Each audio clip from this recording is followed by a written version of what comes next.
Bonjour à tous et bienvenue dans cette vidéo consacrée aux astuces de calcul de la partie calcul du Taj-Maj.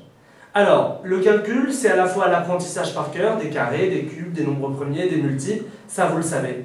Mais c'est aussi la mise en pratique via des astuces, des moyens mémotechniques pour gagner du temps.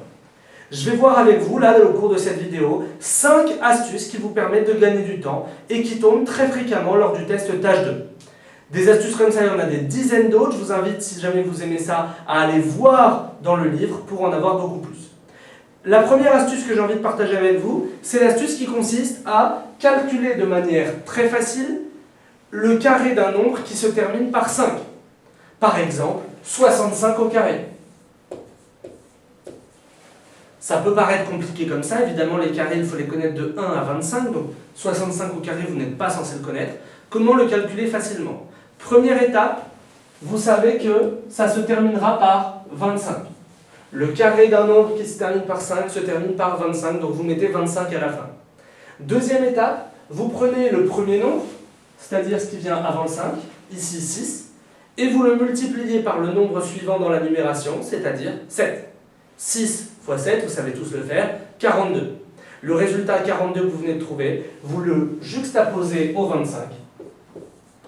Et ça y est, vous avez trouvé votre résultat. 65 au carré nous donne 4225.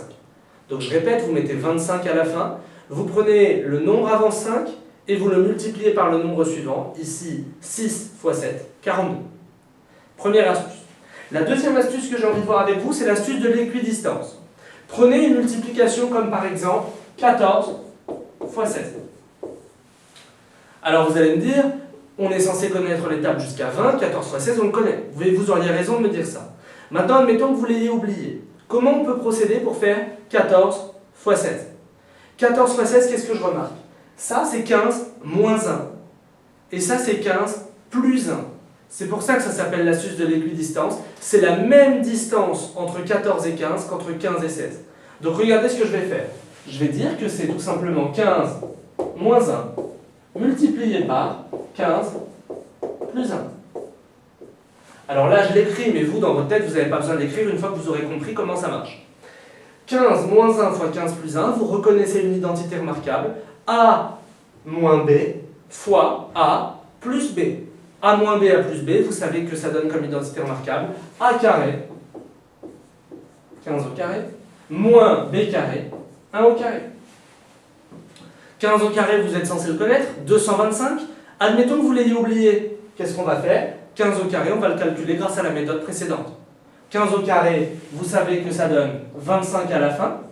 Je prends le 1, je le multiplie par le nombre suivant dans la numération qui me donne 2, et je retrouve bien 225. Vous voyez la mise en application de l'astuce précédente. Moins 1 au carré, moins 1, et donc ça me donne évidemment 224. Voilà comment calculer 16 fois 14 grâce à une astuce toute simple. Bien sûr, vous pouvez le faire par exemple sur 29 fois 31. 30 moins 1 fois 30 plus 1, 30 au carré, moins 1, 900 moins 1, 899. Vous pouvez le faire de tête, vous voyez. Donc entraînez-vous sur des nombres qui sont écartés comme ça, de manière équidistante. Évidemment, les concepteurs du test favorisent ce genre de multiplication pour valoriser ceux qui reconnaissent cette astuce. Troisième astuce que j'ai envie de voir avec vous, l'astuce des carrés consécutifs. Donc je vais juste effacer un tout petit peu ce que je viens d'écrire. Et l'astuce des carrés consécutifs, qu'est-ce qu'elle consiste à dire? Elle consiste à dire qu'entre le carré d'un nombre n, c'est-à-dire n carré, et le carré du nombre suivant, il y a un écart de 2n plus 1. Là, ça paraît compliqué, mais regardez. Je vous demande de calculer le carré de 16. 16 au carré. Admettons que vous ne sachiez pas que c'est 256. Vous allez dire que c'est 15 au carré plus 2 fois 15 plus 1. C'est le carré précédent auquel j'ajoute 2 fois le nombre précédent plus 1. 15 au carré, on vient de le voir, c'est 225. Plus 2 fois 15, plus 30.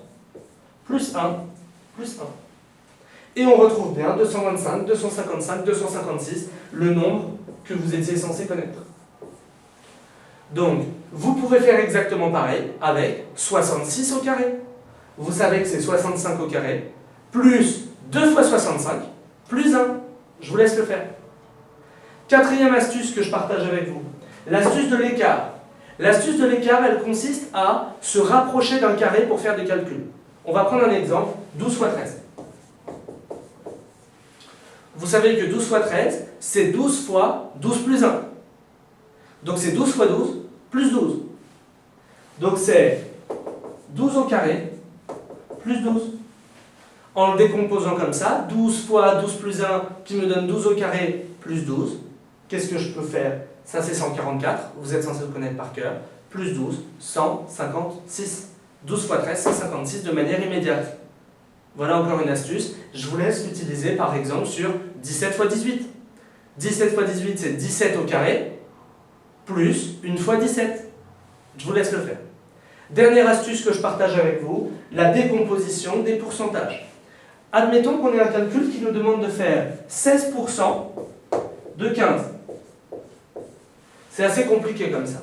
Qu'est-ce qu'on peut faire? On peut décomposer ce 16% en tranches de 10%, 5% et 1%.